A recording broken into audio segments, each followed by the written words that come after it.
All right, so what is scumbling with an underpainting? It's a really super fun technique.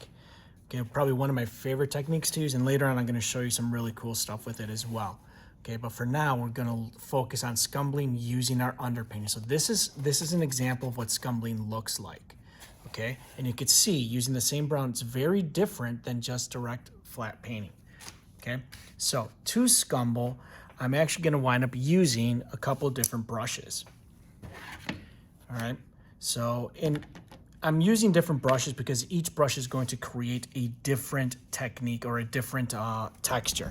And that's what scumbling is really good for, is creating base texture.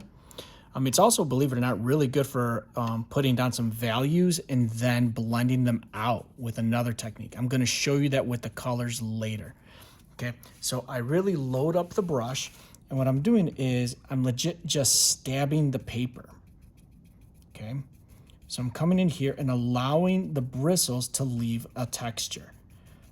Okay, now some people refer to this as pointillism or stippling, and I would say to them, you're wrong. Stippling and pointillism is different than scumbling because stippling and pointillism leaves dots. Okay, this is not leaving dots. This is leaving a texture, a very rough texture. That's the key difference. Okay, also, pointillism and stipple is typically done with drawing medium, such as pencil, pen, pen and ink, marker, so on and so forth, things with a very fine point, even oil pastel, because you could leave a little circle. Okay, scumbling is done with paint, and it's done with a brush. And you can see, I mean, that was pretty quick. If you watch my other video on the underpainting, you could see that I actually created pretty quick value with this, quicker than I probably did here. Okay, now I'm going to add in my cast shadow again here. I'm going to scumble over that later. Okay, to create my cast shadow. Now, I'm going to play, now be careful though, because it could ruin your brush.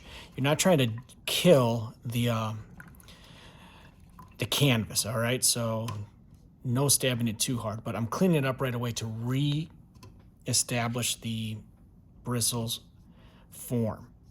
Now I'm going to use a pointed round on here for the sphere, so that way I can get a different texture. But it's the same idea, okay? So I'm going to come in here and I'm going to start to scumble in my values.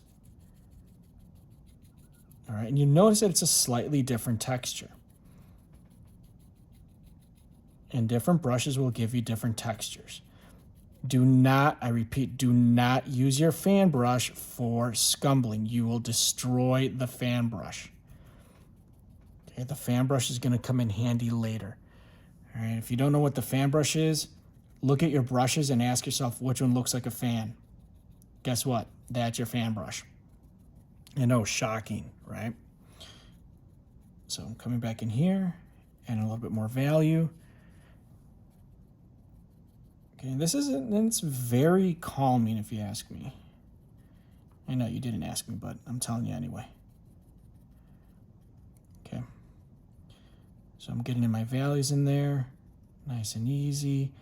I notice I'm kind of blending it in a little bit too much in here, not a big deal. I'll probably go a little bit darker later on in there. That works pretty good, pretty decent, right? Come in here, paying attention to my light source.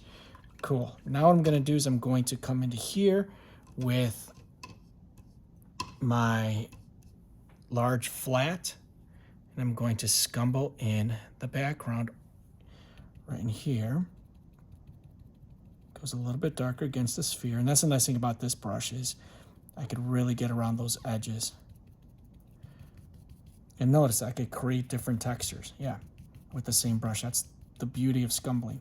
So as you notice, once I go over the cast shadow, because I've got multiple layers of paint on there, on top of a base layer, it starts to get darker. So I'm kind of shading in and darkening my cast shadow as I'm doing the background, making the cast shadow look more like it's on the table, like it's a shadow on the table instead of a flat object laying on the table, right? And that's kind of the point.